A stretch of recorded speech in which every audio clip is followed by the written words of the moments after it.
Learning in 21st century isn't optional. With folk interdisciplinary education, students cannot be taught in isolation. There's an urgent need to connect with world realities and contemporary developments in order to ensure a future-proof education. At One Young India, we differentiate our students into leaders by ensuring they not only excel in academics but develop a holistic and lifelong approach to learning. To know more about our programs, please visit our website and feel free to write to us.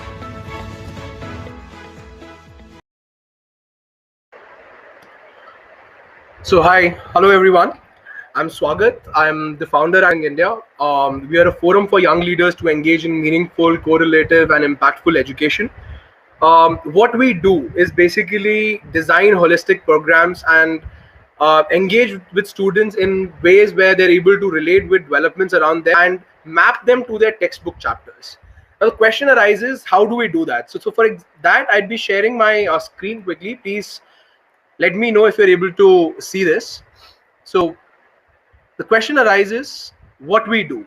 And I'm sure that a lot haven't heard about us, and some of you may have, but still to give you an introduction, we do curriculum enrichment. The question usually I get asked from parents is that what is the outcome? What is it that you're trying to do and achieve here? The problem with which we are dealing with right now is standardized curriculum, which limits students' ability to explore and really understand the world as it's changing around them.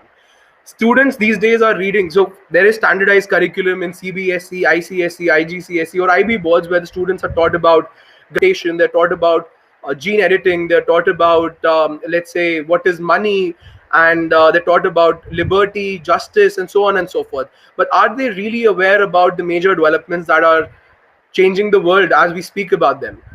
Let's say, about how we do this.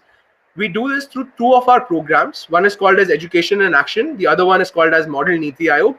Specifically for this session, I'll be talking about Education in Action, which is a program that binds fundamental topics of science, math, and social sciences, and is relevant for students who are in grades 9 to 12. How do we conduct this program? This program is divided into 12 modules. The 12 modules you can see here: everyday economics, sync with science, managing media. A lot of these are alliterations, and you can find more about as to what we cover in them through our website also. But just because I've mentioned them here, I want to take you through a quick journey as to what this program is like and what our student experience has been like. So Yashi, could I please request you to maybe share one of these testimonials? So before this is one of my students who wanted to share a message with all of you, and I asked her to send me a video because she couldn't be here. So if you could, Yashi, play that, and it will be really nice if we can hear from one of my previous students as to what their experience has been with respect to the workshop. And then I take you through these 5, 6, 7 sessions, 5, 6 slides as to what the curriculum is like and what we cover in this. Yashi, would it be possible for you to turn that on?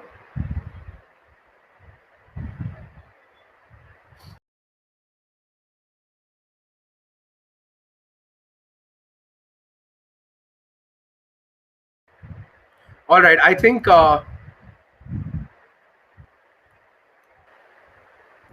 So, speaking about my experience with EIA, that is Education in Action, to sum it up in one word, it's absolutely brilliant. Because the way that sir, approached each and every topic, it was so unbelievably outside of the scope of any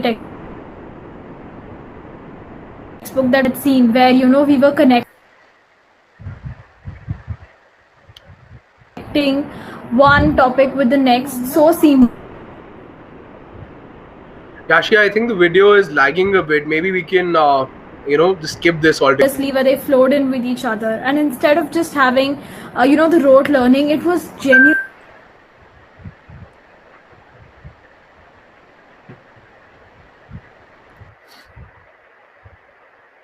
All right, so sorry, I think video was lagging a bit. So I'd quickly take you through what these sessions are like and why do we do this? Because the world around us is changing. There is a lot of haphazard, a lot of complexity here, and we obviously need mental exercise.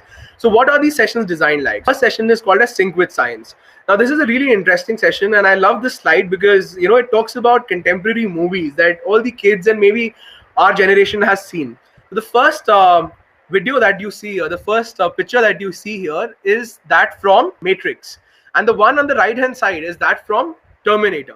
Both these movies talk about artificial intelligence, the rise of machines, machine learning, yes, and in the present sense, what I call as neural networks. Is it really important for the students to understand what these technologies are? How do they change the world? How are they impacting their careers? And what type of world would be living in once these machines take over? Absolutely yes. Now, if I move on to the next few images, for example, the one here, this is that of a mosquito trapped in an amber, and it represents Jurassic Park, where we have taken gene editing and designed new dinosaurs. So why am I talking about this? Because kids need to know about what is CRISPR-Cas9. It's a $2 bacteria that has the ability to edit your genes, create designer babies, and it's being debated right now. There's a scientist by the name of He who has been arrested in China because he claimed that he has created designer babies, but at the same time it's being used to cure diseases. The technology that kids should know about, considering that they've read gene editing? Absolutely yes. Now the last two pictures is one is from Interstellar, the other one is from Doctor Strange. Both these movies talk about two very important concepts. One is called as gravitational waves, the other one is called as wormholes or portals. This has to do with the space-time continuum, and not just space-time continuum, this also has to do with the LIGO interferometer. It's a major development program, it's a major project where billions of dollars are being spent right now. And I think it's imperative that students are aware about these major science developments so that they are able to relate to why they are reading what they are reading in the textbooks. Moving on to the next one, I'm just giving you a brief as to what we cover in these topics. The next one is parallel politics. So this is really interesting. So let's say, have a look at this first picture. Here it shows Belarus, the leader Alexander Lukashenko, and he's calling out for Vladimir. So this specific image should be able to get the thought in the mind of this kid that Russia is playing a very critical role in defining the politics in Eastern Europe right now. Similarly, if I talk about the second image, a snail having a European Union symbol on its shell holding a vaccine jab, this shows that why Brexit is causing the delay in vaccine inoculation in the country. And this third image is that of Aung San Suu Kyi, who is the de facto leader of Myanmar, not because as we speak there is a coup going on, but she's also a winner of Nobel Peace Prize. And we can see Alfred Nobel pointing out to these huts in the background. And this is related to Rohingya refugees. Why is it necessary that students know about this? Because it helps them understand what's happening in the world, and it lets them have rational, meaningful conversations and have an impact and project themselves and build a profile where they are able to really influence and convince the person on the other side of the table that yes, I am learning not for the sake of learning, not for just scoring in an exam, not to just attain a degree, but this is my way of leading my life. Similarly, if I talk to you about geography geniuses, what do we do in this? The first session, the first picture here is talking about Ring of Fires. It's a place where all these major volcanoes are found, and the probability of having an earthquake is there. So why is it? It is to do with plate tectonics. Similarly, the second one is talking about world trade, important choke points. Recently, Ever Given ship, it blocked the Suez Canal. But Suez Canal is not the only choke point. Who are trying to control choke points? What is the geostrategic importance around these? How is it that geopolitics is impacting around these regions? What is this NEOM? So on and so forth.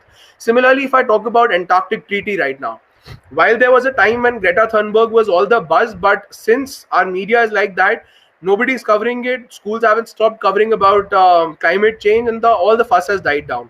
But when I am talking to my kids about Antarctic Treaty, I would expect them to know what is the Thwaites Glacier, what sort of activities are prohibited, why is it that there are no sovereignty claims on the region, and so on and so forth. Why is it that I am focusing on these topics? Because at the end of the day, our standardized curriculum doesn't concentrate and help understand these. Our students are limited, irrespective of whatever the board they may be in. Their textbooks are not correlated with recent developments that are happening. When I talk about magicians, I'm not going to teach kids about math, but we'll talk about what is the Euler's constant, what is the natural rate of growth. This picture that you see here is the Mandelbrot. Why is it so important? What does it represent? What is the Euler's constant? What is the math around, let's say, the exponential rise in the COVID cases? What is pi for that matter? What is a Belfigure prime? Again, math is a beautiful language. It has to be taught in a manner that it, lets the student really be, really fall in love with the subject. Then moving on to more skill-oriented sessions such as Design Dreamers. So in Design Dreamers, we'd be talking about, again, let's say, biomimicry. In biomimicry, for example, a slug, the mucus from a slug is now being designed to cure holes in the heart. Similarly, why is typography important? Why is a certain type of font more important than the others? What is design thinking? And so on and so forth. Everyday economics. So making sure that the students understand what is this. This is a recent painting. It is a non-fungible token which was sold for $60 million in Ethereum. What is Ethereum? It's a cryptocurrency. What other cryptocurrencies are there? There are more than 3,000. Blockchain happens to be the technology on which these cryptocurrencies are based. So what is blockchain? How do you trade world markets? What are these candlestick charts? What is the history behind them? How do you value a company? And so on and so forth. So the entire program, the entire sessions are designed in a manner that the students are able to correlate with what they've read in their textbooks, and also in the process develop skills that help them, talk about negotiation, creativity, constraints, and understanding that while they are reading and while having and scoring in an exam is one of the objectives of a complete education, it's still not complete in a overall holistic sense. And that is where we come into picture. I'd like to end with this beautiful quote by Eric Hoffer, and that I believe is the philosophy with which we work, which is to learn constantly and to inculcate learneracy amongst our students. If you feel like knowing more about our programs, you can log on to our website, www.oneyoungindia.com, and you can apply for our programs through an application form. The deadlines for which are again on our website. There's also a scholarship window till 15th of April. If you're interested in the program and would like to be considered for the scholarship, we'd strongly recommend that you apply before 15th of April.